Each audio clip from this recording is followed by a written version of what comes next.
the goddess of Serpos Part 2. This one is called What Lies Within, and what lies within indeed. So, have a care, take arms. This is another fight. We're seeing a lot of bloody battles, are we? It used to be that in the early stories, you know, when there was Keldor plotting to raise his own army, and then He-Man and the Masters would go up against Skeletor and his men, and it'd be a simple, stupid game of chess, and then the Skeletor would run away, like in the cartoons, right? 2002 cartoons, 1983 cartoons. It didn't matter. But this is like a fight to the death. This is like 300 style fighting. And you can see Battle Cat. He's going to town on these Horde troopers. There's He-Man. They will not take us. It's hard to really show you what it says.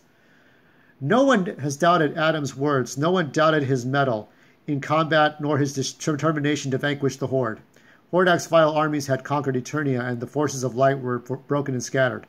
No one doubted Adam's intent to free Eternia, but this is a bad place. The Horde Patrol had found them in the open, 3 leagues from Mount Zor. And there were only 5 of them, Adam, the King, Tila, Stratos, and the loyal Battle Cat, the last survivors of the terrible battle at Sarn Scepter. This is real, like real, fake, real. And the battle rages on, the King goes haywire. Damnation, there's so much going on. I mean, Stratos, these are different. This is a different time now. These are more mature characters. This is not a fight for laughs. There's Mossman helping out. And there's, look at this, using the living trees turn against us. You know, this is a bloody battle. This is not a battle for like sport, because you could argue, yeah, Skeletor was always going to lose against He-Man. Whenever he tried to get to Castle Grayskull or try to find a source of ultimate power, Skeletor would lose. But this is about keeping Eternia alive. And you just see the determination in the King. But I went there once as a child. And the day before my ascension to the throne, to learn some mysteries of Eternia. You know, Zor is the name of the sorceress in her falcon form, but the sorceress is an oracle of Zor. Zor is the mother goddess of Eternia. She is the source of the spring of heart of creation. So the Starseed, he's looking for the ultimate power to stop Hordak. And he needs help. He needs Mossman's help. I ask again, what is your intent? Why do you make this pilgrimage? I intend to petition the goddess. He's got to find out what to do. Castle Grayskull is now under Hordak's control, but there is another path to her eternal fires, my son. A winding path that leads to the time and face of Zor herself. I will ask her to heal Eternia's wounds. I will ask her to restore to the most powerful oracle.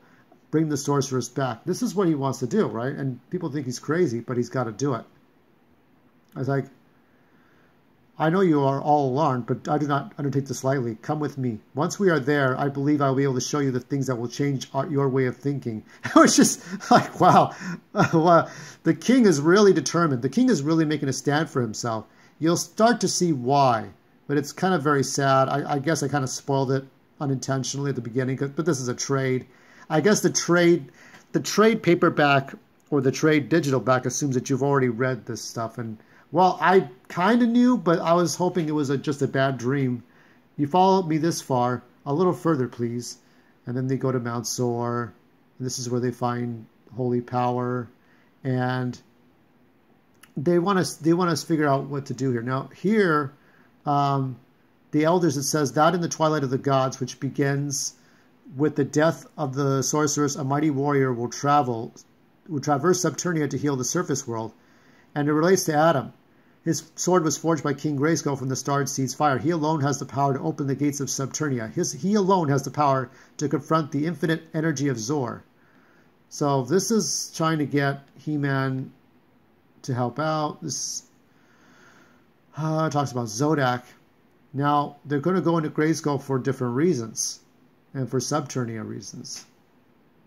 So Subternia has dreams, earth, sky, war, death, and eternity. 6 rings to reach so 6 levels. It's the 6th universe, as Joey Diaz would say, because he doesn't understand video games.